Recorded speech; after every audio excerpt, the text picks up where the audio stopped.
So this gentleman here has served with the IDF. I don't know to what extent. I don't know what year or anything like that. We're going to find out together right now in this interview. So really quick, Swizz, tell the chat a little bit about yourself. Okay, I'm Swizz. I'm gonna turn 29 this upcoming January. I mean, hell, I can talk a lot about random things in my life, but I served in the IDF ever since I was 18 years old till I was 21. I was active duty. After that, I've done a bunch of reserve stuff, which whoever doesn't know what that means, you're a civilian, but then if there is something that requires your role that you did when you were active duty, the military calls upon you and invites you to come back into service for the duration of an operation of some sort. And then once that's done, you go back to your civilian life. Yeah. Were you born in Israel or were you born? No. Okay. So tell me, how did you go about joining the IDF? Okay, so I was born in Ukraine. I am Ukrainian to both parents, so they're both Ukrainian. And when I was young, like I was 4 years old, my family, we had a really rough time over there in Ukraine. We were practically 7 people in one small little household with a tiny farm that was ours, and only one person, working, only my mom working to support all 7. It was kind of impossible. So my grandpa had the idea. He had a document that came in our favor, and the document basically said that whenever he wants to, him and his entire family can move to Israel and gain citizenship upon arrival. And it was either starve to death or move countries and hope for a better future, and that's what we did. Yeah. So how did that come about? How did you get that invitation? Is that like a common thing? No. My grandpa had it. This goes back to the World War II days, where there's this thing that was called partisan. I don't know how to translate that to English, but it's essentially, it was small makeshift units that were formed by either like some soldiers or civilians that did their best to fight against Nazis. Okay. It was like small groups that would attack from the shadows, that kind of thing. And some people that were part of that era would receive sort of like a document that would, grant them permission to arrive to Israel and receive citizenship on arrival as a token of thank you for helping in World War II. I see. So you guys moved there. When did you move there? How old were you when you got to Israel? I was 4. I was 4 years old. This was in so you lived there like a long time then, like most of your childhood. Oh yeah, I lived there on since I was 4 years old till I was until I was 19, and then I had a little break from the military. I went to live in South Africa for a bit, and straight after the military is when I lived in Germany, more South Africa. Right now I live in Poland. Yeah, it's a good time. But you started in the IDF from 18 to 21, you said? Yeah, 18 to 21. I had a 1-month break, which is like a special vacation, which is when I flew to South Africa for 1 month. Got you. Okay. So tell me, what was it like growing up in Israel, the good and the bad? Good and the bad? I mean, me as somebody who comes from like a, pretty poor background, we don't really come from money. There were definitely good opportunities. I would say in Israel, there was always a lot of people will argue this point, but I would say the economy is actually pretty stable in Israel. Even minimum wage, working as a cashier in a supermarket, you might not save some millions, but you're definitely going to be comfortable. And I would say economy wise, yeah, we were very comfortable, even though we were coming there as, 7 people and only my mom working, and she was able to hold us financially way more stable than what she was able to do in Ukraine. School was awesome. I remember I used to love school. Because it was just fun. I don't know how to explain it. They always held these fun things for kids. Me personally, I had this thing called Mhm. Rico, which was a guy who would show up once a week to our school, and you would go through Rico's dances, and it would just be the whole school dancing, singing. It was a great time. So I loved growing up there, to be honest. What were some of the challenges? Because we all know about the Palestine and Israeli conflict. Was that a problem while you were growing Yeah. up there? Oh yeah, bro, big time. Oh yeah. Well, fill me Funny in. enough. Like, Funny enough. mhm. Yeah. No, go ahead. Well, you want me to specifically to speak about the difficulties related to that, or just difficulties in general? A little bit of both is fine. Yeah. Okay, cool. So, I mean, I'll just say the main thing that I personally really, really did not like. I don't think it happens so much anymore. Mhm. But one thing that I personally really did not enjoy. I'm not a religious person. Mhm. I'm not. I'm just not. Mhm. I don't. It's not like I hate religion. I just don't practice. Yeah. And this was one thing that really bothered me back when I was in school. I personally experienced every Friday having the very religious Jewish people. The I think they're called Orthodox Jews. I'm not sure though, but I'm sure you know what I'm talking about. Yeah. They would wait for us at the gate and almost force us to come and pray. Like they would set up a prayer table Oh, that's not outside of the good. school gate. Yeah, it's not good, bro. I did That's not not good. enjoy that at all. Yeah, Uh, that's not good. I've never been a fan of. I think a big yeah. reason why people don't come to God or any religion in general is typically because of feeling forced or pressured. Right. Mhm. Yeah. If people find God or find religion of any kind, I'm a big believer that you have to let them find it on their own. And your best way to preach that is to live, in those values of that religion, or whatever it is, live like it, and then let that be the example. But yeah, I could see how that would turn you off to any new ideas religious wise when people are trying to force it down your throat. Yeah, no, big time. I wouldn't say anybody like threatened me or like beat me to do it. No, but they would wait outside the gate and they'd call you over to the prayer table. And when you say no, you're not interested, and you'd keep going, one of them would, approach you and like put his hand on your shoulder and like, come on, just 5 minutes, come on, almost like directing you there. So Yeah, I, yeah. I personally did not like that. Okay. That's what I didn't enjoy. I would say my bigger struggles growing up in Israel were actually related to the Palestine conflict. Funny enough, I didn't even know that's what it was called. Growing up as a kid, I didn't know it was called the Palestine conflict. It's funny how that Yeah. works. Yeah, when you're a kid, you tend to not really know what's going on around you. Like, for Yeah. instance, I grew up in the ghetto, but when I was growing up in the ghetto, it was just home. I didn't think nothing of it. I didn't think nothing of it until I got out, grew up, came back, and I was like, oh, this is the ghetto. Oh, Yeah. Well, for me, it was slightly different. It was just I lived back then. I lived in the north region of Israel, and across the border there's Lebanon, right? By the way, Lebanon is awesome, and the people, the citizens of Lebanon are some of the coolest people you'll ever meet, man. Telling you, super intelligent, really like their heart is awesome too. But they have a problem. They have a terrorist group that kind of got established in the country mhm, called Hezbollah. And this is the first time I actually encountered it as a kid.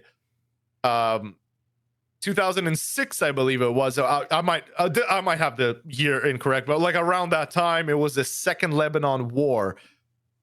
Oh man, I was like 8 or 9 years old, something like that, when this happened. And as a kid, you hear sirens, and you know that you have to run to bunkers because that's what you were taught, because a war is starting. yeah, And back then, Israel did not have the Iron Dome. So basically, when a missile would be launched, it's gonna land and it's gonna hit. There's nothing that's gonna magically save it in the middle of the sky. It Yeah. would hit something. So that was a terrifying experience as a kid. And funny enough, that war is what led me to want to join the IDF when I grow older. Really? So, because the second yeah, Lebanon War, you said, is the thing that oh yeah, basically drove Mhm. you to join the IDF?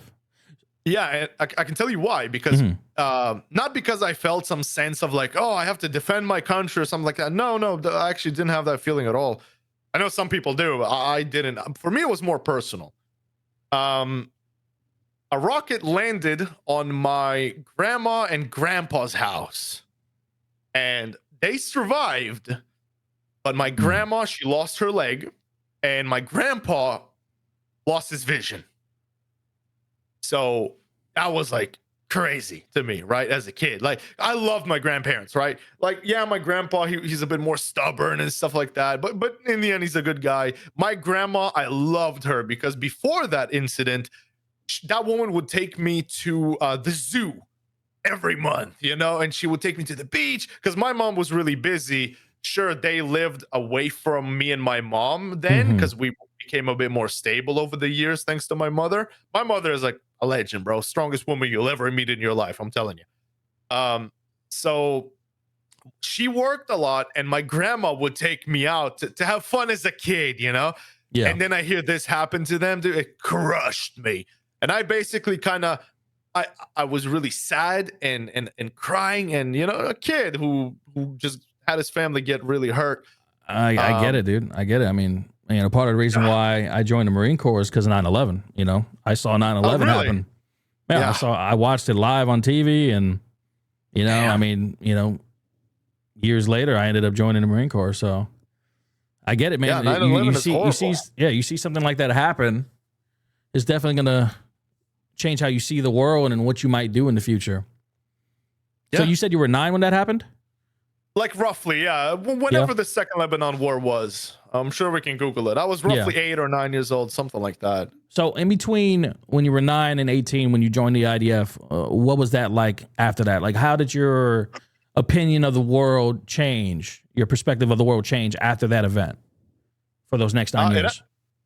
Well, it didn't. I wouldn't say my perspective of the world changed, but I definitely had, because of this incident and because of that war in general, I wanted to learn more about who's doing this to us. Like who's Hmm.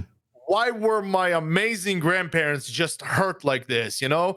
So I wanted to learn a little bit. And um in Israel, they don't teach you that stuff, you know, like as a kid, they don't really teach you politics, and they don't teach Yeah. you like about terrorist groups and stuff like that. That's never been. They teach you the Bible, yes, um, but you know, none of the Yeah. present events. So I had to learn from my mom. I had to find stuff in the library. Back then, computers were not, you know. Yeah. Yeah. Yeah. I, I went to a library, you know, and yeah, I learned about what a terrorist group is, you know, and that there's so many of them, and that they're not just around Israel, they're all over Africa. Like there's crazy stuff in Africa, bro. Crazy stuff, like heartbreaking stuff. Seriously. I've been Um, hearing even now, even today, oh Christians are yeah. being genocided across Africa and in the Mm. Middle East, and it's happening to this day. So You know what's going on in Syria? Syria. I've heard. Yeah. Oh my God, brother. Go ahead, fill me in. You might educate me on some more stuff that I don't know yet. It's just painful, man. See, in Israel, we have opposite to what a lot of people believe in the world because of, you know, social media and stuff like that. I wouldn't say people like would say yes, I hate Muslims, or yes, I hate Jews. No, because we live kind of together. Like I got in the most recent war, I had a shoulder injury. Right, Mhm. my shoulder expert was an Arab Muslim inside Israel. Dude was legendary, treated me well multiple times. My captain in the military also an Arab Muslim. You know what I mean? So, um, So basically, you're just proving the point that like the problem isn't necessarily Islam or Muslims. There's a radical sect that yes. forms these terrorist groups that the majority of Muslims don't necessarily agree with. Is that an accurate statement? I would say so, man. Yeah. A lot of Muslims are actually super peaceful. Like it's these terrorist groups that are making it seem like every Muslim is evil. That's not true at all, man. You want to know what Muslim hospitality is in Hmm. Israel? Like in Israel, you have like villages, right? That are mostly Muslims, and it's good people, you know. My captain invited me. I don't remember the name of the village, but my captain invited me a few times to come over there and eat with his family and enjoy the village and stuff. Hospitality is crazy good. They offer you like, hey, come have dinner, and you show up. You think you're just gonna have like a steak or something? Nah, man. There's like 7 plates, you know, like, hey, enjoy whatever you want. They're amazing people. So it's these radical groups really, really should not be the ones that people take advice from in terms of who. Yeah. So your captain was a Muslim in the IDF as well, you said, right? Yeah. There's something a lot of people don't know. A lot of people don't realize that in the IDF, there's so much diversity in there. So there's Muslim IDF members that are fighting against these radical groups as well, is what you're saying. 100%. Yes. My captain, my direct captain, not just some guy in the base, the guy who was with me in the same unit and gave me orders throughout the vast majority of my service. His name is Hamid Kamil. Super, really religious. He's a big time Muslim. He would pray at the base all the time. Nothing wrong with that. Legendary guy. Seriously. I talked to him today. I spoke with him earlier today, by the coincidentally. He's my buddy on Facebook, you know? A good guy. All right. So you joined at 18. I want you to tell me a little bit about what that process was like. What was training like? How long did it last? What exactly did you learn during training? And then we'll move on to, you know, your experience and maybe some of your missions as well. Okay. Well, I sorry to disappoint you. I've never been part of it. I'm not part of a secret unit. Oh, that's fine. That's fine. So I joined a unit that is a tank unit, pretty much. Okay. It's the name of the unit is not secret. It's 401 Iron Tracks. That's what we were called. Still are. That's still the name of the unit. And I joined them, and it goes with, you got your basic training, which is just, you know, very short. I think it was like 2 months or something, maybe a bit less. You learn how to shoot a rifle. You learn how to throw grenades. Really nothing. You said 2 months? Of course, yeah. Roughly, yes. This is basic training. After you complete that, you go to the advanced section. That is a lot more serious. Like combat training. Yeah, like of course it depends on the unit you join. I personally joined a tank unit that doesn't only stay in the tank. This unit also leaves the tank sometimes in order to clear a nearby building on foot. Did you choose that unit, or did they put you in that unit of their own accord? I chose the unit. They put me in a unit that I really didn't want to join. They put me in a unit. I don't remember the name of it. But it's like military police, but it's not military police that looks at our own soldiers. It's the guys who like sit as guards at borders and stuff like that. Yeah. I wasn't into it, you know, so I didn't want to do that. So because remember, in my mind, ever since this Lebanon war, I wanted to, like, in my head, I was like, I want to help fight the terrorist organization. That hurt your grandparents. Yeah. Yes. Exactly. Question. Was it required for you to join the IDF, or was it volunteer for you? So, okay, that's actually a good question. And because they say it's required for every citizen, right? They say you have to join. But, and that's what I thought too.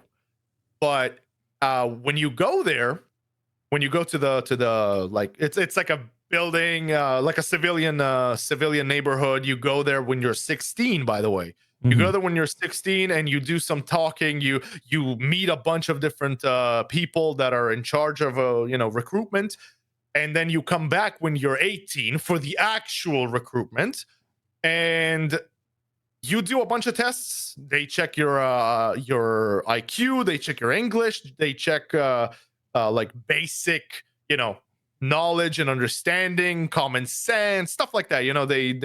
There's a physical check, there's a bunch of stuff, math. And right at the end, you meet this guy that's called Kaban. Kaban is a military psychologist. This guy, you sit in front of him and he asks you a series of questions just to kind of see, Where your pick head's your at? brain a little bit. Yeah. Yeah. One of the questions this guy asks you, and he asks this multiple times, but like you can tell that it's like one question that he like, really cares about this question more than the others, I would say. He asks you, do you want to serve in the military? I've seen a lot of dudes while I was doing this, because I said yes, of course, because I wanted to. Yeah. I personally have seen quite a few guys that were there doing the recruitment with me, which takes a few hours there. They said no to him. And what happened? And that's the thing. These guys would later, the reason why I know they said no to him is because these guys would celebrate outside of the building holding a document that says you are exempt. You don't have to do it. You don't have to join the military. So it's not necessarily required. You're like required to do that process, but Yes. they want people who are actually want to be a part of the military.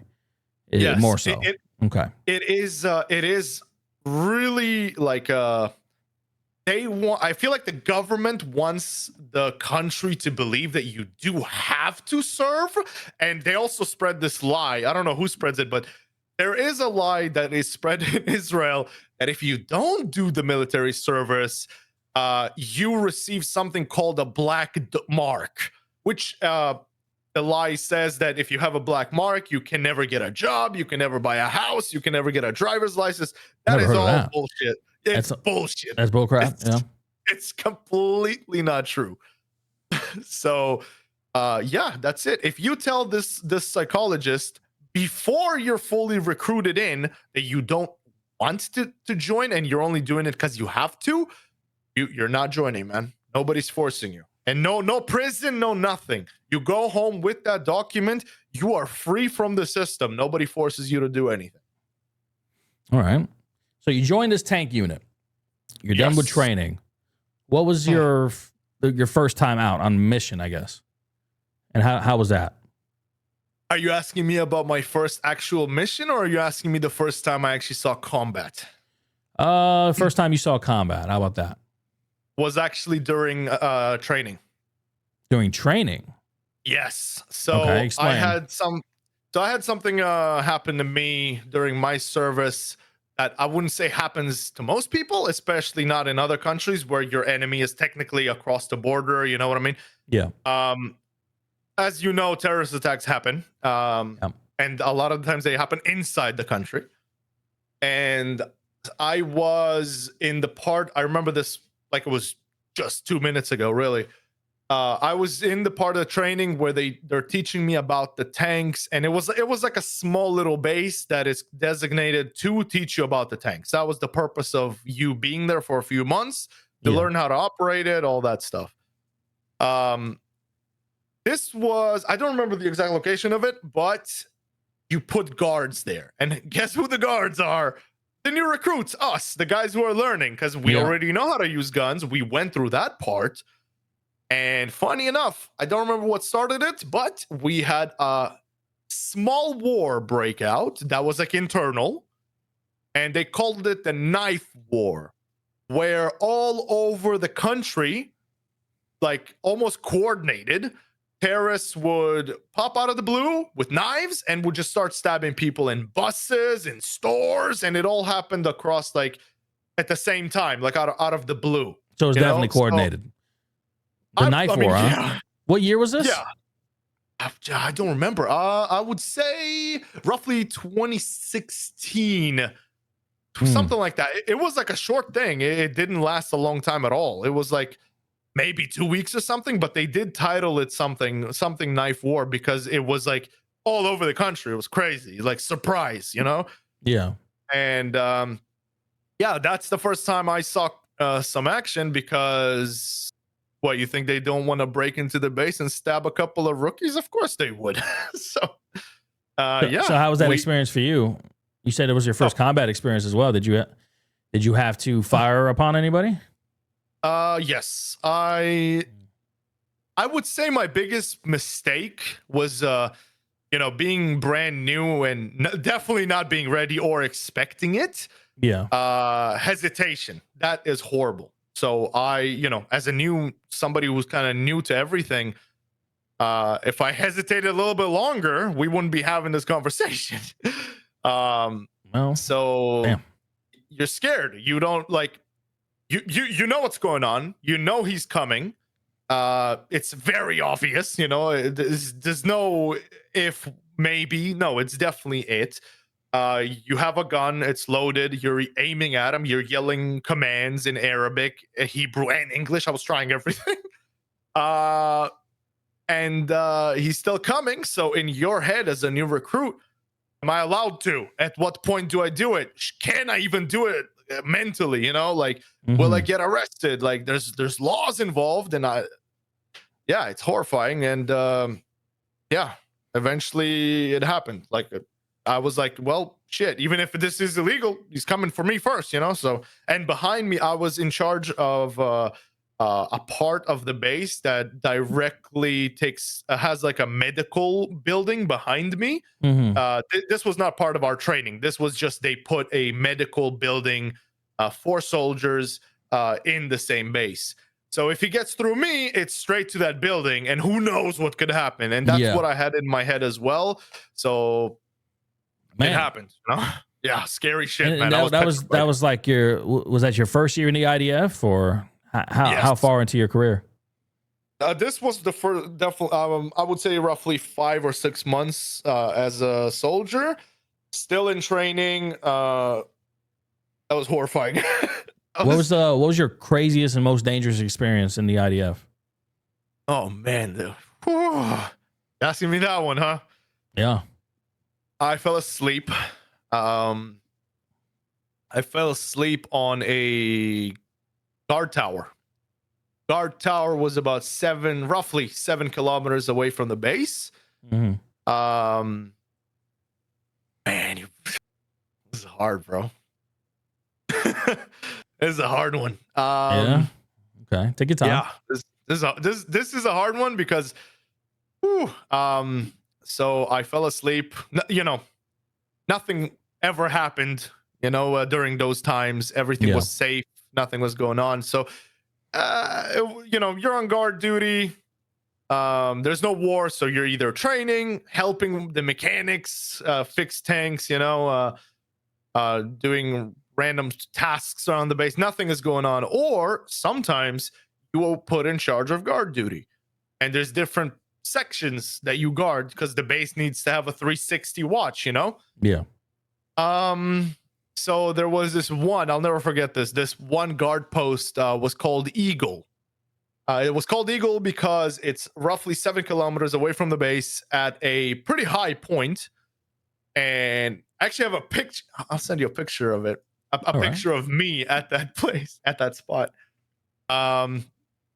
And it's like a very high point and quite far away. I don't really know, the distance, but pretty far away from you ahead is what is called, I don't know the name of the village, but it was definitely a place that is under some Muslim government, Okay.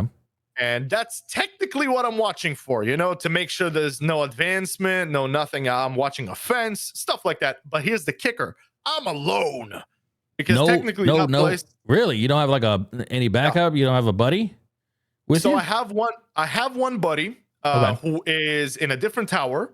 The tower is about 500 meters away from me. And the main backup I have is the radio. That's I have one radio on me, and I have a radio fixed to the guard tower, and I can immediately call something in. No fuss. I see something that gets called in, and according to the base's structure, we have a unit in the base at all times, 24/7, and never without it. And it always rotates different soldiers who are sleeping in full combat gear with their gun in hand and with a driver on standby. And the moment I call something in, those boys have 5 minutes to get to me. 5 minutes, no more than that. So that's the main thing I had. Yeah. Now when you're stupid, and it's late, and you're really stupid, and you fall asleep on guard duty, well, somebody climbs your tower. Oh no! Hold on one second before we continue the story. Chat, really quick, just as a reminder, we're interviewing a former IDF member of Israel, so we're doing that, and then we'll continue the rest of the conversation of other things later. But right now, he's telling us a story of when he fell asleep in a tower, a guard tower, and someone climbs up. So what happens? They climb up, and what exactly happens? Well, he climbs up on the tower. It's like it's stairs. It's metal stairs. It's not a ladder. It's stairs. And I'm still trying to find that picture, by the way. This has been a long time from now. With a knife, obviously to kill whoever's in that tower. And I get woken up by this one stair that is squeaky, you know? Yeah. So every time I've climbed up that tower, I don't know, man, hundreds of times.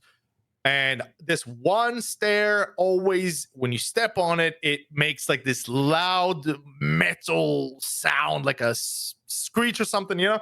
It's very obvious when you're stepping on it. And it is like one of the last steps before reaching the tower. The tower is tiny, by the way. We're not talking about some massive thing. We're talking about a small thing, you know? Yeah. Like what they use for deer watching or whatever. Similar to that. Okay. Yeah, like tiny thing, dude. Nothing big. I get woken up to hearing that stair being stepped on. And, you know, when you just wake up, you're kind of lagging a little bit, you know? Yeah. You're like, oh, well. And I didn't even realize I fell asleep. And that's it. When he stepped on that and I was like sort of waking up, I don't know if he heard that I woke up or if he heard me or if the stair making noise is what triggered him. But something made him go from sneaking up the tower to rushing in the tower with a massive knife, and my rifle was not going to help me there. So it was just hand to hand in that tiny tower. And that was the scariest experience of my life. Yes. Yeah. Well, obviously you won that fight because you're here talking to me now. Man, yeah. That is. What did you do once it was over? Once the fight was over? Did you radio in? Did you take a breath? The radio has like a system where you can hit it and make it be direct transmission. Mm-hmm. But there is an alternative system in the tower where they can hear you no matter what. They're just not really paying that much attention. They heard the commotion, and they obviously sensed they were speaking on the radio, but I was so focused on the guy that I heard, you know, people speaking on the radio, but answering them was, I don't remember what I was saying. I wasn't answering them. I was just busy with the guy, man. Yeah. And eventually the guy that was in the other tower, you know, the closest tower, he came on foot, and then the car came by, but it ended before anybody came. And dude, I had nightmares for I don't know how long. Man. Damn, man. I'm glad you're okay. It was not a good time. So that was the crazy. That sounds like a nightmare, man. Just imagining sleeping out, like you fall asleep. You don't even know you fall asleep. I know exactly what kind of sleep you're talking about. And then you wake up to having to fight for your life in a small space, knife to knife. I can't imagine how that must have felt for you at all. What exactly happened after that? Was there any patrol set to that village, or, you know, like how does the military respond to that? Considering, I mean, it was just a one-off guy, right? So it wasn't like a full-fledged attack. Nobody went to the village because nobody could connect the guy to the village. Like, it was just a guy. It was just a random guy who just went through the woods, got through the fence, like, you know, and unless there's like a direct connection that our intelligence units can make 100%. If there isn't one, then they're not going to bother the village because, like, you know, of what course. Are we going to raid a village when we don't know for a fact? No, they're all right. So no. So well, after that, you said you got out when you were 21. Yes. Okay. So 21, what year was it when you got out?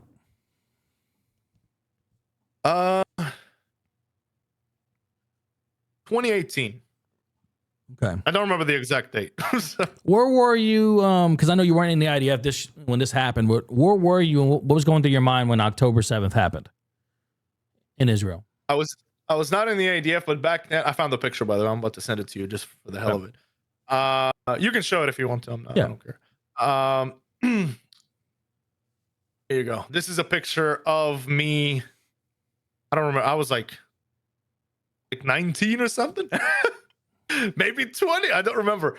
And as you can see, I'm in an elevated position, and far, far, far behind me is technically what I was supposed to be looking out over there. I see. Yeah, you see like a bunch of buildings all the way in the back.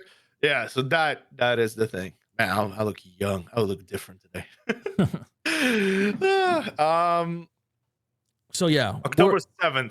Yeah, October 7th. Where were you, and what was going through your mind when that happened? So, I was right now I'm in Poland. Back then, I was still in Israel.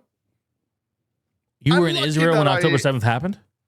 Oh yeah, I wasn't in the south, but I was just a little bit north of what you would classify as south. I was just south of Tel Aviv, and this happened at 5 or 6 a.m., something like that. And it was crazy. The country just got lit up. I personally got woken up to a siren for rockets, and I was like, what the hell? We didn't have this for a long time. Okay.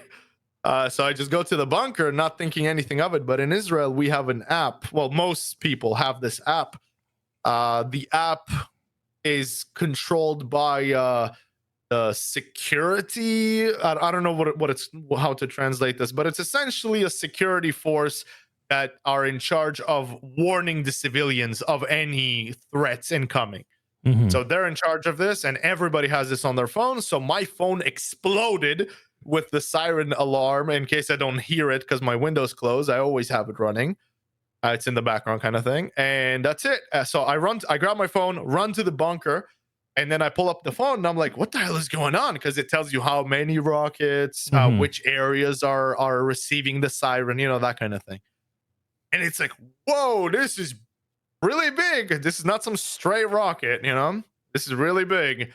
And then there's like just a few minutes after comes a message saying that this is not just a rocket warning, but it's an invasion warning. And I was like, invasion warning? I've never seen that before. I've never seen that alert before. And I was wondering, is this an accident? Like, what the? Because this program did previously alert us of earthquakes that never happened. So I was thinking, is this another mistake? Yeah. But no, it was legit. I immediately hopped onto the news, which funny enough, I never watched the news, but I opened it because it was like, what, invasion? That sounds crazy. And yes, the south villages that are right up against Gaza are reportedly compromised. I was like, that's insane. And when this sort of thing happens, if you want to, and if you feel like you're able to, they don't really check your credentials during these incidents, but you can just go south, either to the nearest base or the nearest police station if it's like, really crazy, and they will take you with. So that's what I did. Oh. And we came to a little village called Be'eri, which I've never heard of this village before because I'm from the north of Israel, Yeah. And I was in a cop car with two other soldiers, two cops. It was like a big car. And it felt like I'm in an apocalypse in a way. I'm laughing at it now because but it was bad. Cars just destroyed. Some cars were lit on fire. So we very unfortunately arrived about 2 hours after it happened.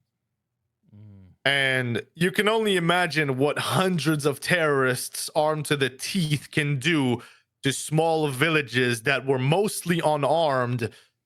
Unfortunately, that is the worst part about it. If they were armed, all of them, things would have looked a lot different. Oh man, Damn. it was bad.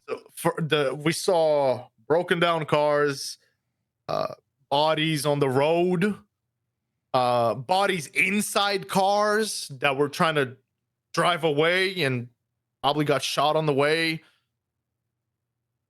You don't know what to expect. And all I'm hearing sitting in the back of this cop car with like minimum gear is the cops radio, because I don't have a radio, you know. The cops radio going crazy, saying that there's this much here and this much there, like, you know, this many terrorists were spotted here and there. And it's like, okay, what are we closest to? And then we go to Be'eri, and oh man, Did you get into any scuffles there while you were there? oh yeah, oh yeah. We were hearing gunshots. We were hearing gunshots before we even arrived, and it was really clear that it's gunshots. And I don't know the area. I've never been there. I'm not familiar with the area at all. But the cops said that we're closest to this place that got called out. That was one of the places that got called out on the radio. So okay, we're responding. And the closer we're getting to where this cop says that's the location, the louder the bullets are you know, are being heard. And they're not too often. They're not like repeatedly automatic machine gun stuff. No, it's like, I don't know, every 20 seconds you'll hear like 3 shots or something like that, you know? Yeah. And then we came in, and we got out of the car slightly outside to start getting a general understanding of what's happening. And then we were notified, like the cop spoke on the radio, and I don't really know the police radio terminologies, but he spoke to somebody on the radio, and they told him that there is already a small force of our people inside the village, and that we can enter from like a side entrance that was like cleared already by our forces. And we get through there, and there's a bunch of civilians, a bunch of civilian and off-duty cops in civilian clothing and handguns. And we are the first that arrived with, well, I'm assuming we were the first to arrive with rifles. I didn't see other people with rifles where we entered from. Just dudes with handguns and dry on ammo. They had nothing. They were like, dude, they were on. They've been fighting for a couple hours at that point, huh? They're trying to hold them off. They've been fighting for roughly an hour, those guys. There were others that were fighting as the invasion started, but they died, man.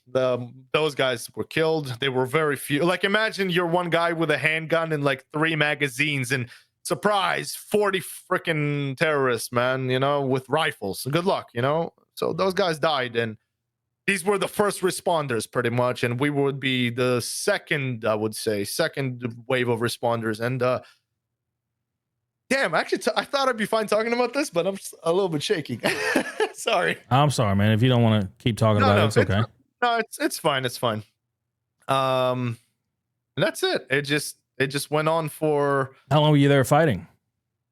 A few hours. We weren't just there. We were there. We moved on to some other places in the area. Like, they attacked all the small settlements in that area all at the same time. So we kind of moved. This might be. Feel free to not answer this question if you can. But how would you describe? And it's going to be a tough one. That's okay. Go for it.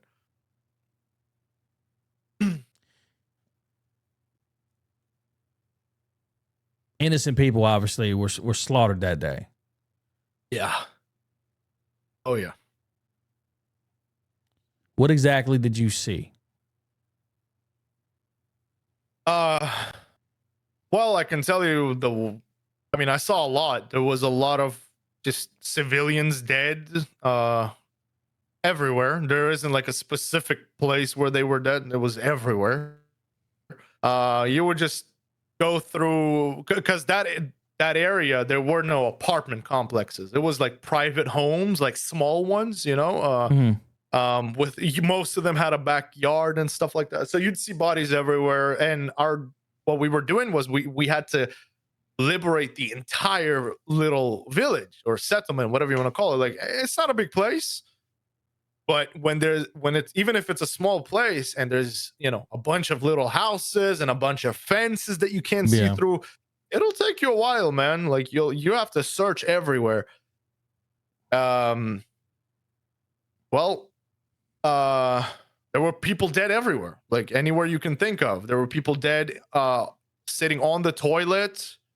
Like, I'm guessing they were trying to hide in there, and then they got found, and there were people dead in their own backyards. So it's like none of these were combatant. They were just innocent people just living their lives, and they were just brutally attacked. It was just people, man. It was just people living. They weren't like soldiers. Some of them were combatants, because those villages have I don't know the name of this protocol, but they have a small group of people that were designated to defend the village if something happens. But it was small. Usually, it was small. Dude, it's like 8 people usually, because nobody expected this kind of thing, I would say.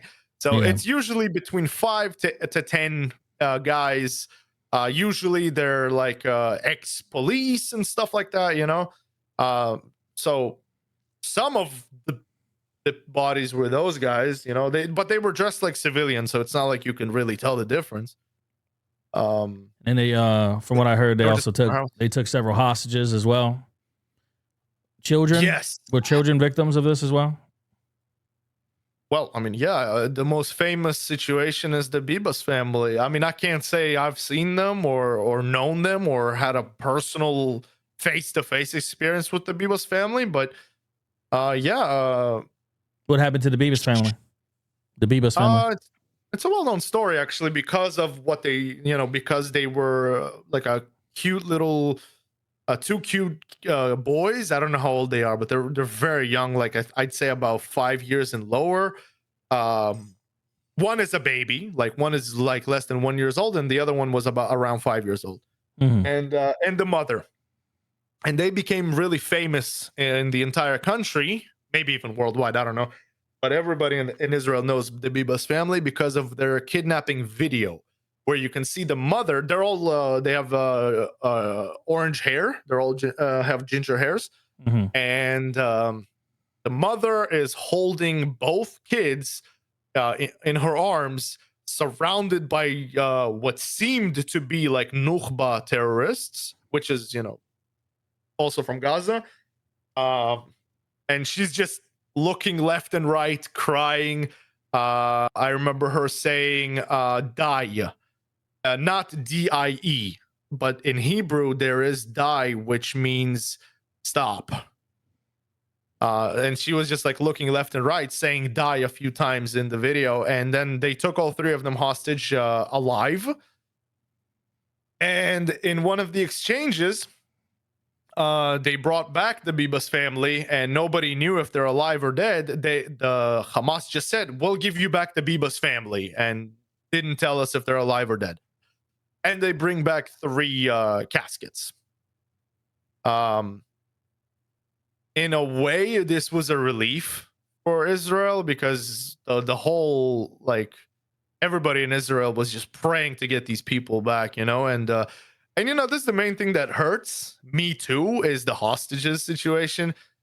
So they brought back 3 caskets. The 2 boys were identified. Well, the corpses were like, the DNA was identified that it was indeed them, but the mother, it wasn't her. Her casket had a random woman that was not registered in Israel. It was some woman from Gaza. Nobody knows who it was. And then later on, they gave us her corpse as well. They, the smart people, I don't know how the hell they do this, but the smart people checked cause of death, and they said strangulation. which is horrifying. How the hell? Let me ask you, how much longer did you stay in Israel after that event, after October 7th? I stayed in Israel up until 7 months ago. I left 7 months ago, and I'm now in Poland. Tell me what it was like in Israel after that. Like what changed amongst the people and policy, and what was the atmosphere like in Israel after that event? Well, it depends who you'd ask. I would say the majority would be sad, because there isn't a day that goes by where you don't think about the hostages, right? What are they doing to them? Are they abusing them? Which, come on, they are. Yeah. You said majority. Is there like a small populace that doesn't have a problem with it?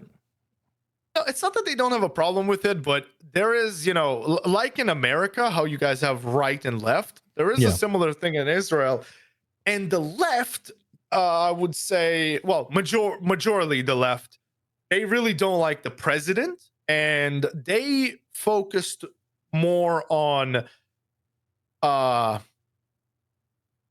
who to blame for this, like, oh, the president did this on purpose, even though technically there was no proof of that.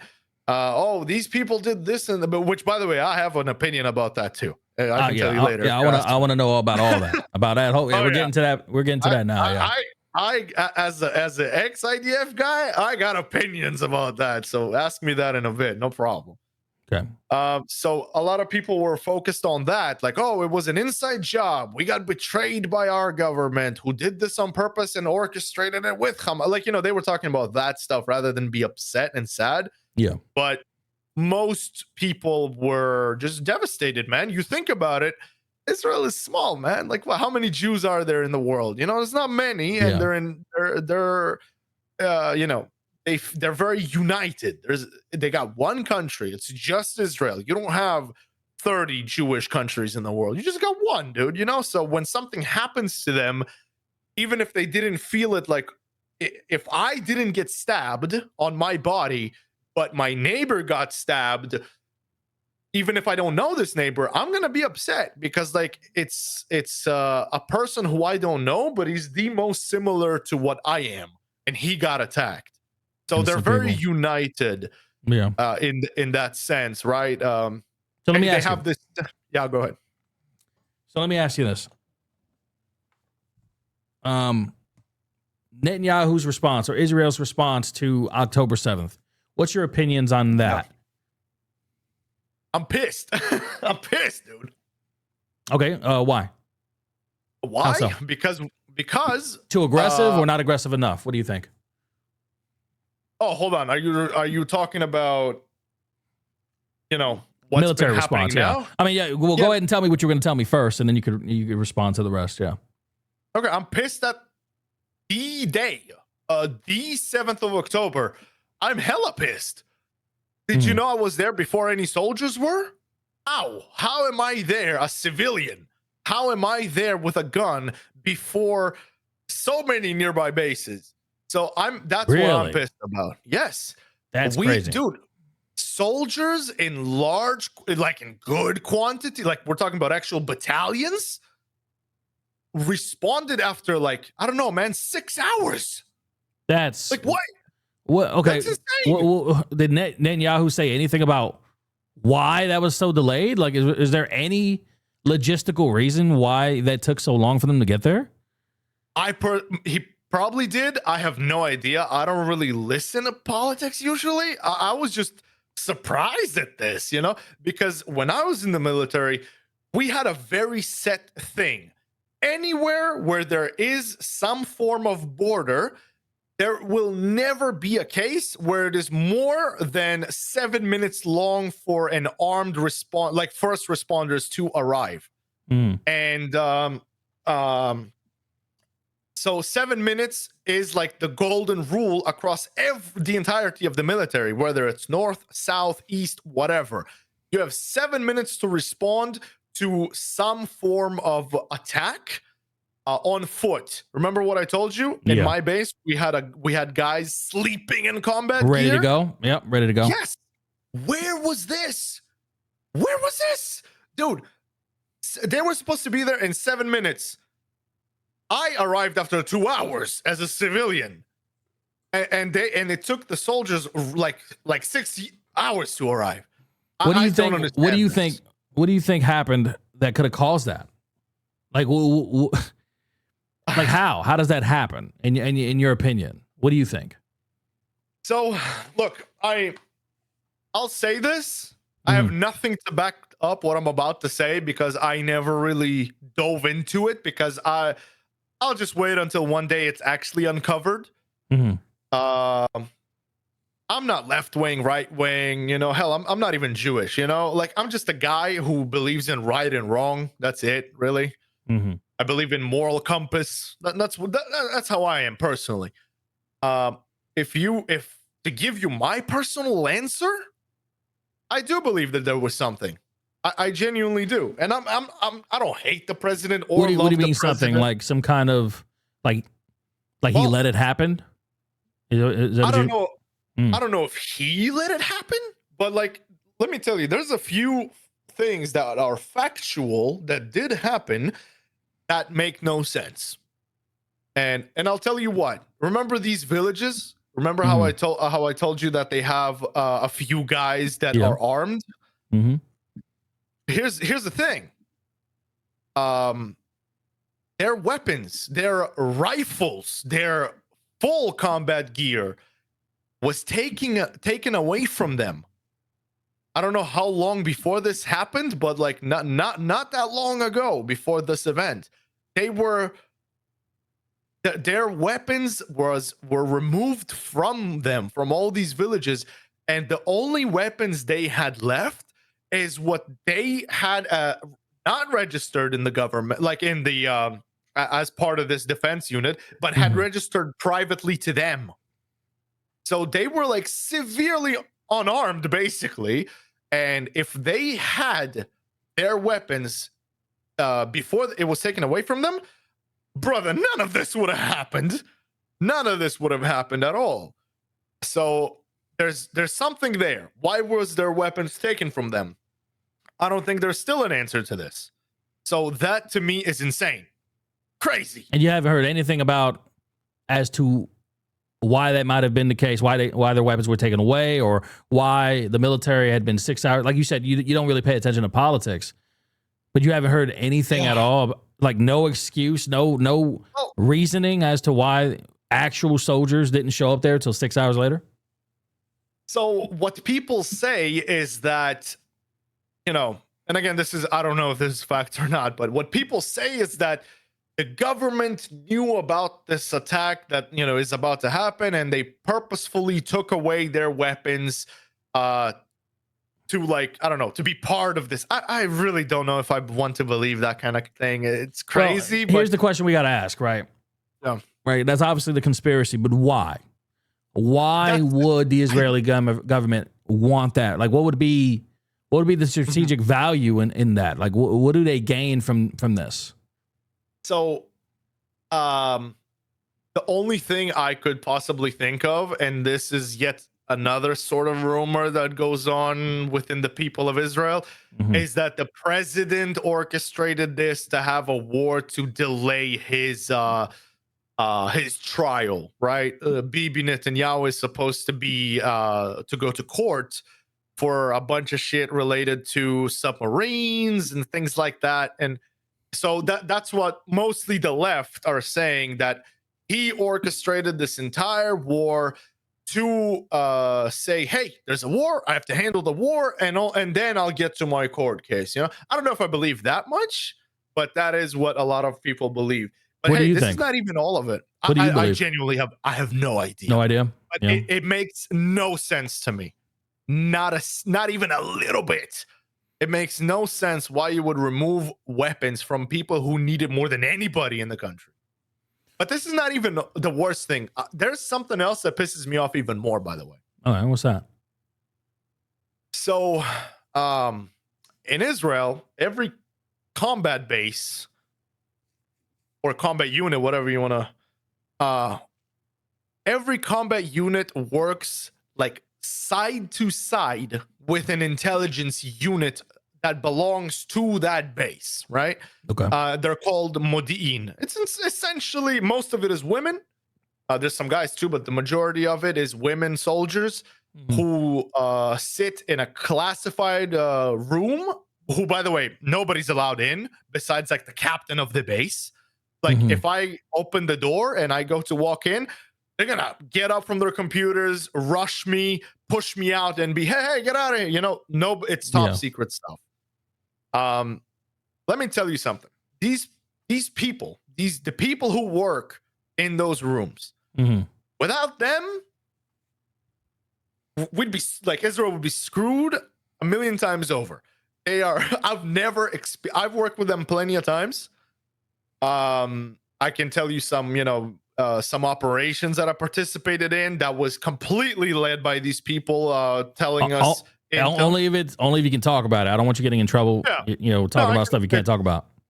I've never worked in a secret unit. I've never done anything that's like top secret and stuff. I've never been a part of anything like that. The only stuff I will not tell you, even if you ask me, is how to operate the Merkava 4 tank, which is obviously the type of tank I was part of. Any sort of how to access bases like that, I'm not going to speak about. But everything else, I don't hold any secret intel. Well, I wanted to dive into the next portion of this, the current conflict that's stems from what happened on October 7th and everything in between. Wait, you sure you want to go into there right now?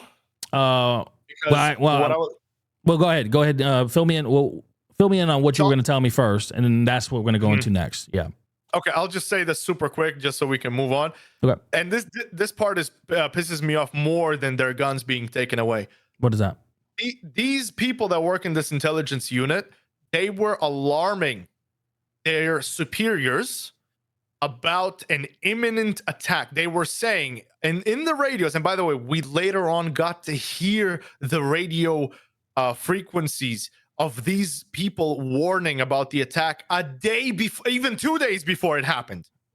The girls were saying on the radio, we are witnessing very suspicious activity right at the border. They're bringing tractors. They're bringing motorcycles. We're seeing an insane amount of armed Hamas personnel getting closer and closer to the border. Something is happening. And that's what you heard on the radio. Like, those were the recorded calls. Yes, this is what we got to hear like many months after. We got to hear these recorded calls of yes. And guess what? They were told to shut up, stop alarming this, and if they continue to alarm, because they've alarmed this many times, they were threatened that if they continue to alarm about this, they will be sentenced to military prison. And this is from their commanders. I don't know if this was from their direct commanders, but this was from like lieutenants and people that are quite up there in the chain. And this is why it pisses me off, because when I was in the military, whatever those women tell us on the radio is like God came down and spoke to us directly. You listen to them because and they were ignored. Never wrong. They were ignored. It's how do you ignore them? It sounds like an inside job is what it sounds like. It sounds like some of those officers were compromised. Yeah. And that's what I don't have the answers to give you on what was about. Was anybody convicted of anything? Any officers, were they anybody arrested for espionage or treason or anything like that at all? I have no idea. I didn't look into it. I honestly, since this war started, the only thing that was in my brain was hostages, save them. That's all I've been thinking about. But maybe, I don't know. I didn't look into it. Man. Yeah. Okay. So I want to ask you a question. You know what the narrative is across the world, that Israel is committing a genocide in Palestine, or was committing a genocide in Palestine. As we know, there might be some kind of peace deal here, hopefully, in the next few days or so. But before that, people are saying that Israel was committing genocide in Palestine. Can you know anything about what's been going on down there, and what can you tell me about it?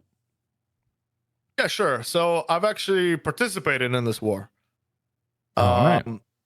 I did not receive a invitation as a reserve, but I contacted my captain. I said, "Hey, man, where's my invite? Come on, we got people to save, eh? What's going on?" And he spoke to some people, and a few days later, I got the invitation. What do I think about the? I mean, look. It's just not true. I don't know how else to say it. I'm not a lot of people would argue that, oh, I was an Israeli soldier and I'm Israeli. So, of course I'm going to say this. But no, in reality, I'm not Jewish. I don't feel any sort of special, unique connection to Israel or the Israeli people. It's just a place I grew up in. I more relate to like America, for example. So I don't have any special connection or anything like that. My answers are being given as a person who was right there, who witnessed all of it many times, who was on the front lines, and there's true and false. There is no genocide. It's an insane, Well, from what I understand is Hamas likes to use innocent civilians as their shield. So a lot of the time, Israeli soldiers have to, go through this shield of civilians to get to Hamas. That doesn't necessarily mean that they want to, right? Obviously, it's just one of those things where, well, the enemy's using your own morals against you, your own morals and ethics against you. What do you do? How did you guys deal with that? Oh man, and they're very good at that. Let me tell you. How did we deal with that? Are you talking? Well, the IDF has done a few things to, do their best to prevent civilian casualties. No, dude, nobody wants to kill a civilian. Come on, man. Like, that's insane.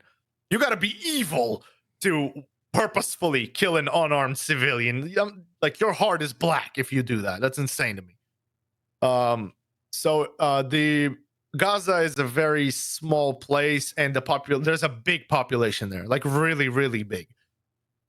Which makes a ground fight really hard, man. It's really difficult.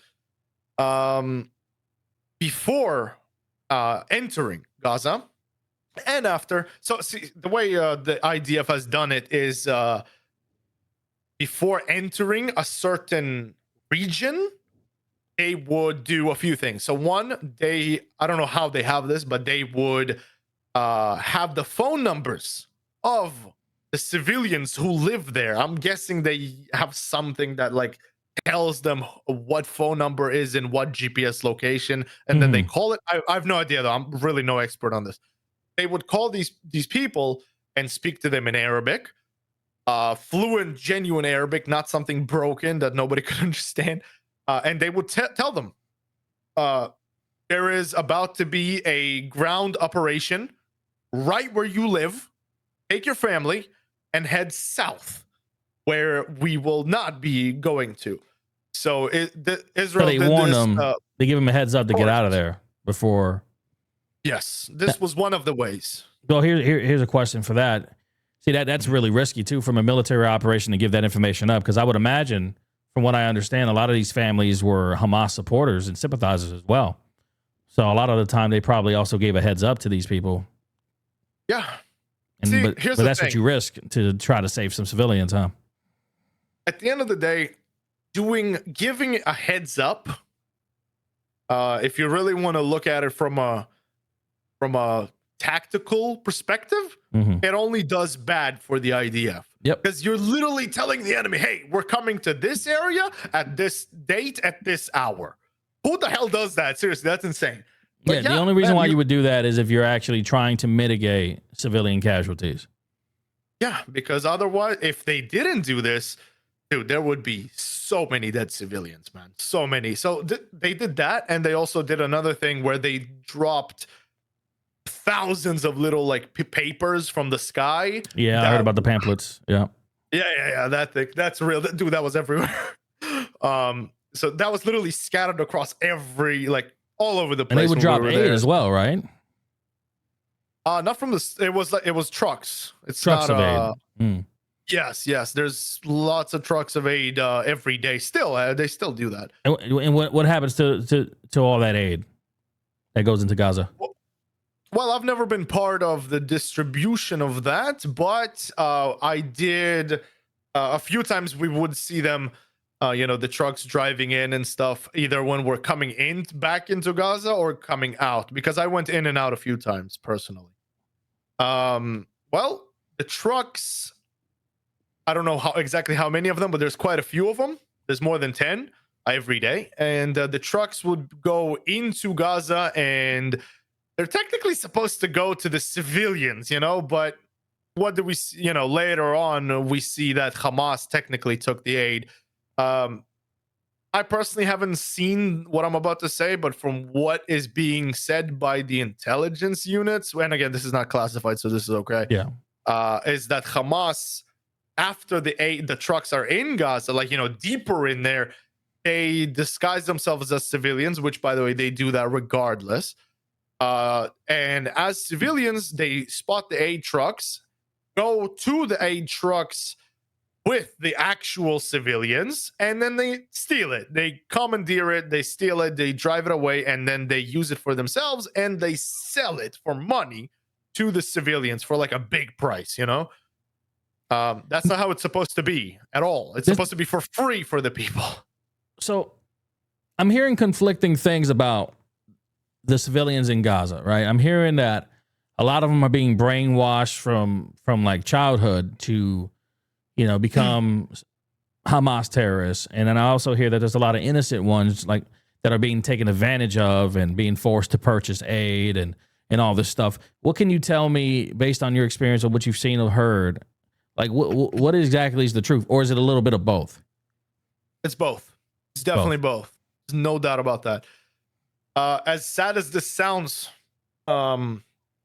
specific. By the way, I've also seen this in Jenin, which is more north, and it's not in Gaza, and in Lebanon. I was there too. But in Gaza, it's the worst in terms of you'd go to places, and the places it's already a war zone, so all the buildings are empty from people and stuff. And you'd go into this kindergarten. I've actually seen this happen more than one time. We'd go to a kindergarten, and I don't know if you guys do this in America, but here in Israel, and just in this region in general, in kindergarten, the teacher asks the kids, at some point, what do you want to be when you grow up? And the way you do it, you're supposed to take like a piece of paper with a pin, and then you stick it to a board, and that's your name, and you want to become a firefighter. And that's super cool and super cute. Well, it's not cute when you see jihad. It's not cute when you see a kid pinning that his future career choice is jihad, which is terrorist or martyr. That's fucked, man. I don't and when you see that their toys are plastic AK-47s, here's the thing. I don't really blame the ones who are, all for killing Jews in Israel. Because, dude, when that's what you're taught from zero, that's what you're gonna know. So they're victims. So what you're saying is not that you don't blame them, is that they don't know any better. So yeah, they're victims. That's all they were taught. That's horrible. I feel horrible for these people, man. This is insane. I've never had that growing up. That's crazy to me. So sad, man. With everything that's going on right now, you've heard about the peace deal that Trump's trying to put together, and supposedly Hamas accepted certain terms. Personally, based on your experience, what do you think? From what I understand, Netanyahu is not so optimistic about it, even though, but Trump is. What do you think, based on everything you know? Do you think this peace can actually happen and be lasting? Lasting? I mean, it depends what you mean by lasting, because we've already seen what happens when there's peace that lasts a while. They take this time to prepare something. And this, by the way, this is not the first time this happened. Yeah, I've heard. One of the wars I was part of was I don't remember the name. It was like the name of a hill or something. We had the Shalit deal. I don't know if you know what that is, but it was one IDF. Funny enough, it was a tank dude who got kidnapped, just him, and they wanted a ton of terrorists to be released in order to get this one guy back. You want to know the crazy irony behind this? One of the terrorists that was released in the Gilad Shalit deal is none other by Yihya Sinwar, which is literally the guy who was at the top of the October 7th thing. He was released from a terrorist prison in Israel after sitting there for killing people already. He was released, got taken to Gaza, and he is the main head that started the plans and executions of October 7th. What's your take on that? Negotiating with terrorists at that level? Like, if it was you to trade a bunch of terrorists for one man, what do you do? See, I've actually thought about that in the past, because let's think logically. Logically speaking, no, you don't do it. You don't release 500 terrorists that have blood on their hands for, I don't know what, 10 people. You don't do it. Logically, it's not a good idea, because we've seen in the past where they'll come back. They're not going to learn their lesson. No, they're going to come back and they're going to do it again, obviously. And they did. But you know what? Yeah, it did. And this is not even the once. And you know what's, I would not follow logic in this decision that you're asking me. I would still do it. You still do the trade? I would still do the trade. Yes. See, that's the advantage that evil always has on good people. They just use your morals and your ethics against you, and it sucks. Yeah. It's terrible. Because at a certain point, sometimes it seems like the only way to truly win at that point is to be as ruthless as them. But then, what does that make you? Dude, that's exactly right. The president, Bibi, he has been, rejecting a bunch of these deals. And you know what? Part of me is like praying, like, oh, please take the deal. Let's do it. Fuck it. Give them their terrorist.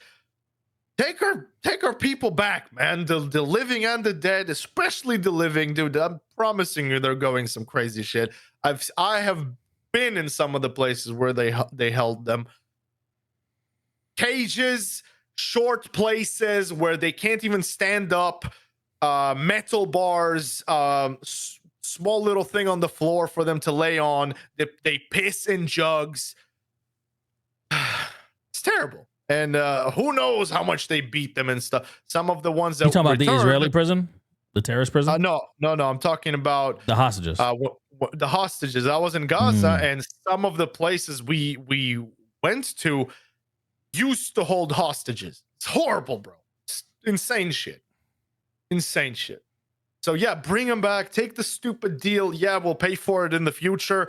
But hey, maybe you can take the deal and, I don't know, make the security tighter so those 500 won't be able to do it again. I don't know, but bring those people back. They're suffering. It's horrible. I mean, from the way it sounds, what happened on October 7th should have been able to be avoided. Like 100%, or at least mitigated quite a bit. And I would say avoided completely. Yeah, that's what it seems like. But all the warnings just were ignored, and then the soldiers were delayed. I mean, I don't know what happened that day, but it definitely it's a rough one. All right. So based on this treaty that they're working on now, what do you think is going to be the outcome of it? Do you think it's going to work out for? I mean, it sounds like what you think is going to happen is it might work for a little bit, but they're just going to regroup and do it again. Yeah, of course. Yeah, dude, that's what they want. I mean, it's in the charter even. If you read Arabic, but then again, we have AI these days. If you read Arabic, the charter says something along the lines of destroy the Israelis, destroy the, what are they called? The ones who don't agree with us, like whatever word is for them. And by the way, destroy America. Yeah, they have that there. Yeah. See, Yeah. They call you it's Big Devil, by the way.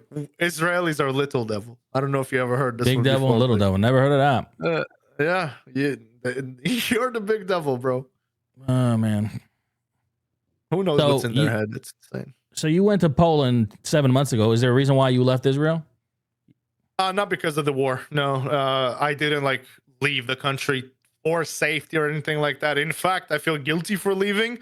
Mm-hmm. No, I just took a career path that unfortunately didn't really work out so well. But hey, you gotta take risks in life. But yeah, that's why I personally left. Do you miss Israel? I mean, you grew up there. No, I don't miss Israel. I don't have like within me, I don't have any connection to the country. If anything, this might sound a bit weird, but I don't prefer to live there because they speak Hebrew mostly, and my favorite language is English. So yeah, ever since I was young, I've always wanted to move to an English-speaking country. So I mean, it makes sense. The whole reason why you got involved with the IDF is, the missile attack that hurt your grandparents. So, like you said, it was a personal thing, and then what happened on October 7th was also a personal thing for you because these were innocent people being slaughtered. You were a civilian, you said too, and you just volunteered and went. Man, that's a lot. Mhm. That's a lot. I could tell when you were talking about some of this stuff. It was difficult for you to, I guess, go back there. Yeah, it wasn't fun. I imagine. As weird as this might sound, when so many people die in one small location, there, obviously corpses of any kind have a smell. Yeah. You wouldn't think the smell lasts a long time after the corpses are removed. Yeah, wrong. The smell stayed there for a very long time, even way after. That's how condensed it was. It was horrible. There's a bin I wanted to tell you about, but it might be too graphic. I don't want to. No, go ahead, because I was actually going to ask you after October 7th. Sure tell me about an operation that you went through in Gaza. Is that where you're going? No, I'm talking about a big giant trash bin, we call them tzfardea in Hebrew, which means frog. It's like a nickname for a massive bin out of metal that's like enormous. Mm-hmm. How graphic can I get here? Can I tell you what was in the bin? Go ahead. Well, mutilation was a large part of this invasion. There were a lot of corpses with no arm, no leg. Some of them had no head. And then in one, I don't remember which one of the villages it was, but the massive bin at the entrance, that's where they threw all the parts into. They made one bin have loads of body parts. Like not full corpses, but like a leg, an arm. And there was so many. It was insane. I didn't know if I should tell you about the bin or not. No, that's fine. That's fine.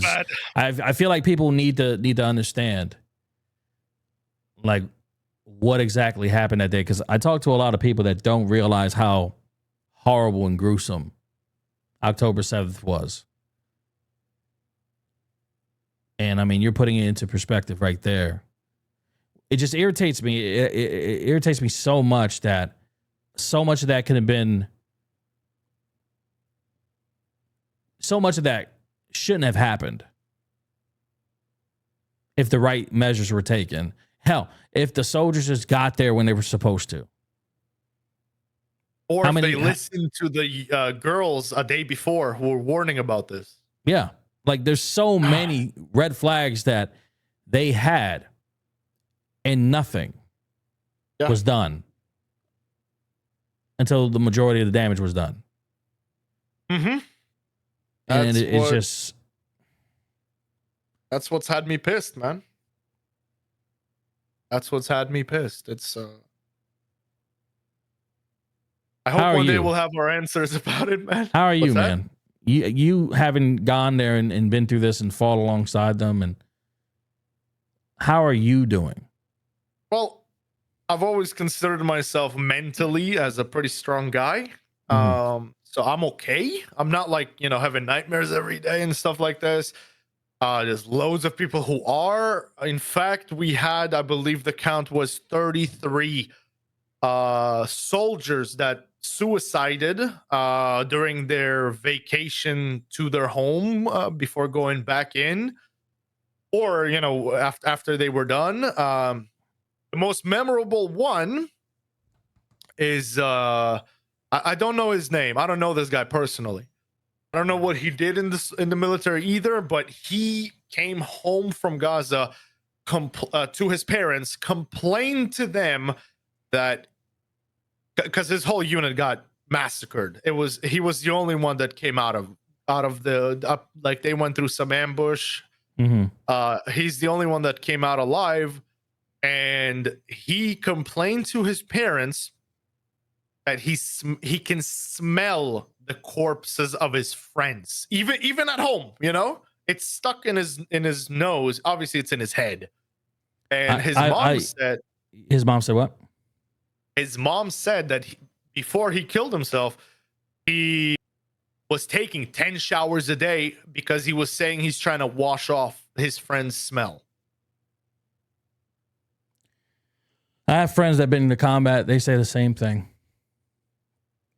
That the smell is something that doesn't go away, man. Sticks with them for years, in some cases forever. Yeah, doesn't go away. It's a form of PTSD. Some people have PTSD in ways of nightmares. Some have it in ways of bladder control. Some have it in ways of being scared of people around them. Some people have it in smell. I only know about this because I have it. It just doesn't affect me. Like, I'm good, but sometimes like I'll feel it, and then I'll understand it's in my head, and I'm good. So I'm not like a victim that's suffering. No, I'm good. But like, because I like I said, mentally I would classify myself as someone who's pretty sturdy. But yeah. Well, bad. As you know, tomorrow is that anniversary. And unfortunately, seems like worldwide, there's going to be Palestinian celebrations in various countries. What do you think is going to happen? Well, if that's what makes them happy, sure. I don't know. What am I supposed to say? I'm not going to sit here and say, oh, kill everybody who celebrates. No, dude, if that's what makes them happy, they're crazy, but sure, man. Oh, yeah, I'm not saying that. What I'm more concerned about is what's going to happen at these events, because I don't think it's going to be a peaceful thing. I think I think people are going to. I think there's going to be straight up fighting tomorrow. Yeah, and I'm hoping that's not the case. Sure. But no, it'll be the case. It'll be the case. I personally think. I don't think anybody should attack the people celebrating. I feel like don't attack them, avoid them. Don't try to stop them. Don't try to say something to them. Don't try to arrest them. There's going to be counter protests. So I don't. And the thing is, there's already a counter protest going on yesterday, but they're peaceful, right? They're peaceful. They're getting stuff thrown at them. They're getting attacked, but they're peaceful, and they're holding up Israeli flags and stuff like that. Now, tomorrow obviously is going to be more of that, more counter protests as well. I mean, I haven't heard of these, but I personally think it's a bad idea. I understand why they're doing it, but I don't think they should do it. See, that's the difficult part. At what point does the world stand up and say no more? And I feel like that's where it's headed. It's coming to a head where at a certain point, people are going to be tired of it, and they're not going to tolerate it anymore. And the only thing that leads to is a fight. Yeah, I mean that's probably true. It's probably going to be unavoidable. I just hate even the thought of it. I don't like. I mean, it's not. Why the fuck can't we as humans just focus on evolving as humans? You know what I mean? Why are we focusing on this stuff? Uh, I don't like it. You know what I mean? I don't like it neither, man. Well, really quick, before we're done here, I want to open up chat to any questions that you guys might have for my guest here. Again, if you're just tuning in, he's a former IDF member. He was there on October 7th in Israel. He's fought alongside and within the military there. If anybody has any questions for him or you want to say anything to him, now's your time. Open up. Hey, Knuckles. Crowd. Knuckles, hey, Knuckles. Oh, he's probably long gone. He doesn't sit in these very long. Oh, yeah? Okay. Yeah, he's a good guy. I love him. He doesn't sit in these very long. Hopefully he's been good. I haven't been in touch. But yeah, chat. We have someone in chat that said IDF is our savior. Robert says, hi, the truth needs to be told no matter how bad it hurts. In my opinion, it continues. Liddy posted something similar to what you told me earlier. The intelligence is that they were warned beforehand. So, yeah, they posted an article there. So this seems to be known information. Mm-hmm. Yeah.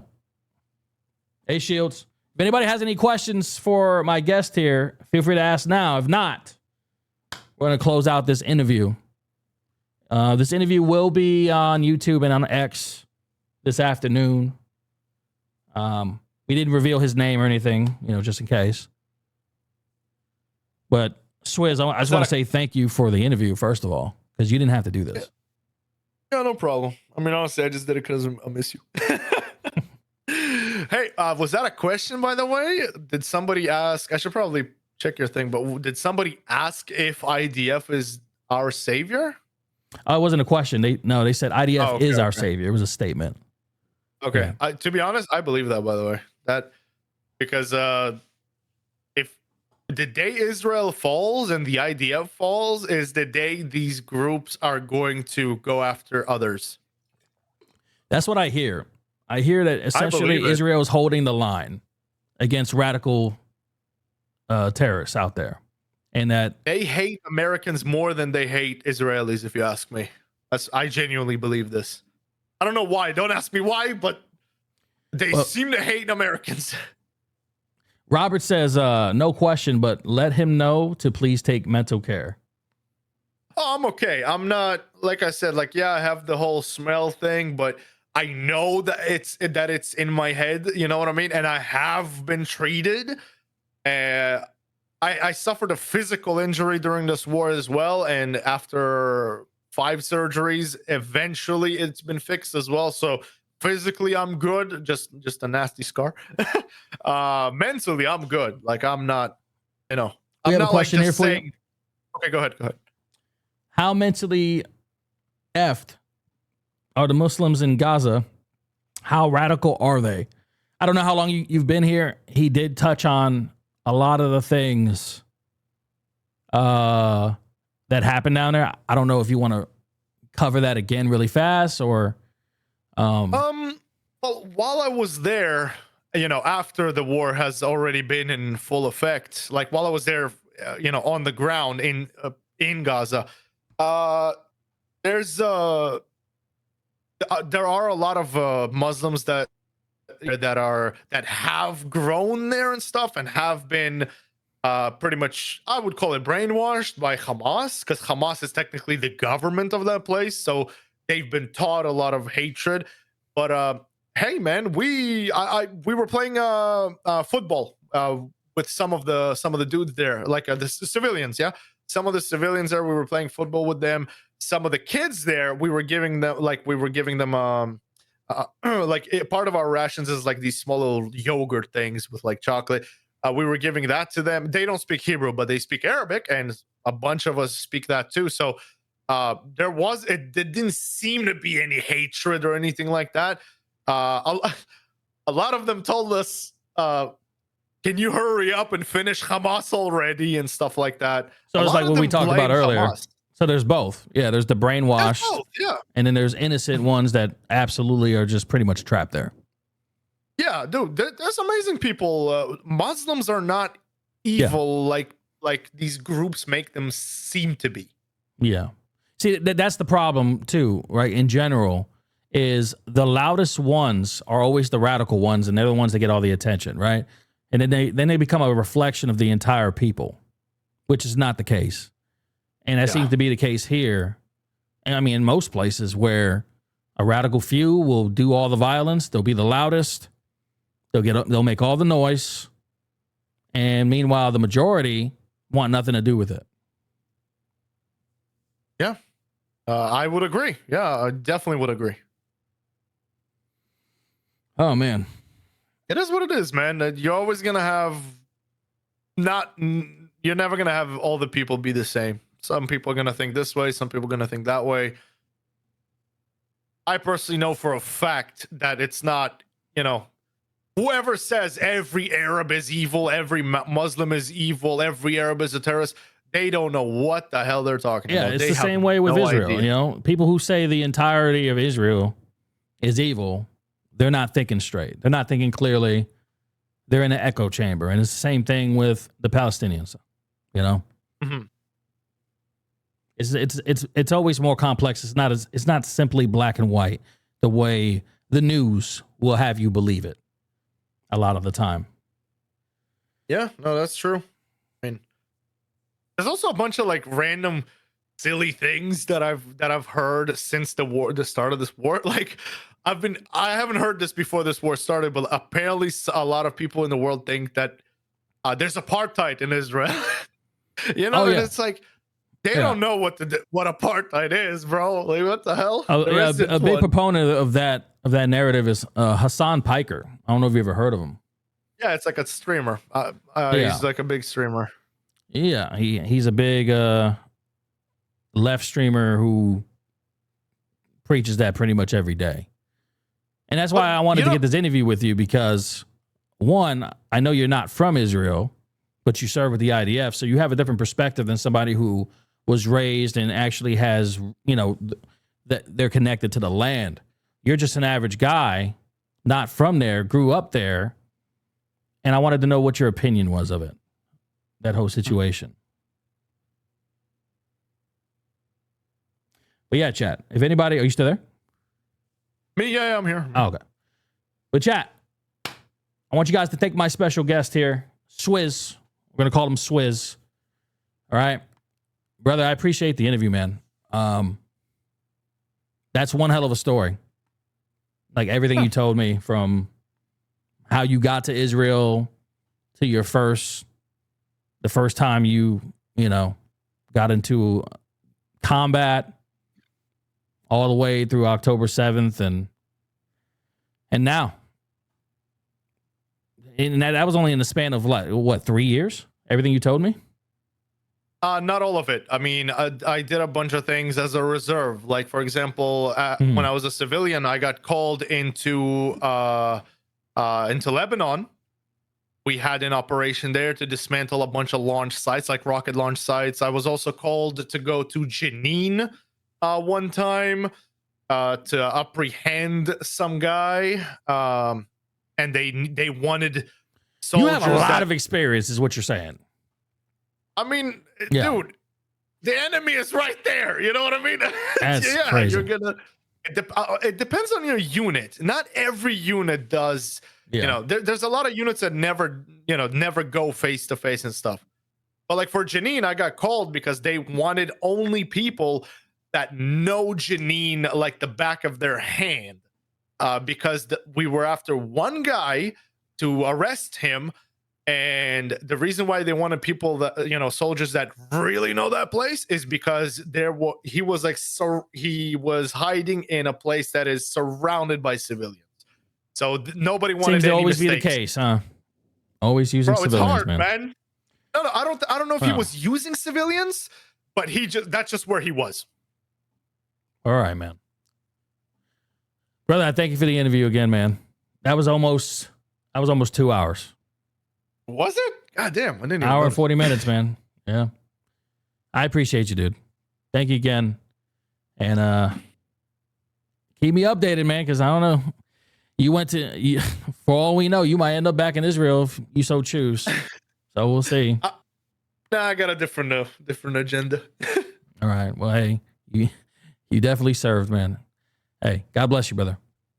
Yeah, you too. Nice talking to you. Love you. And goodbye, everybody. Love everybody that's tuning in. Have a good day.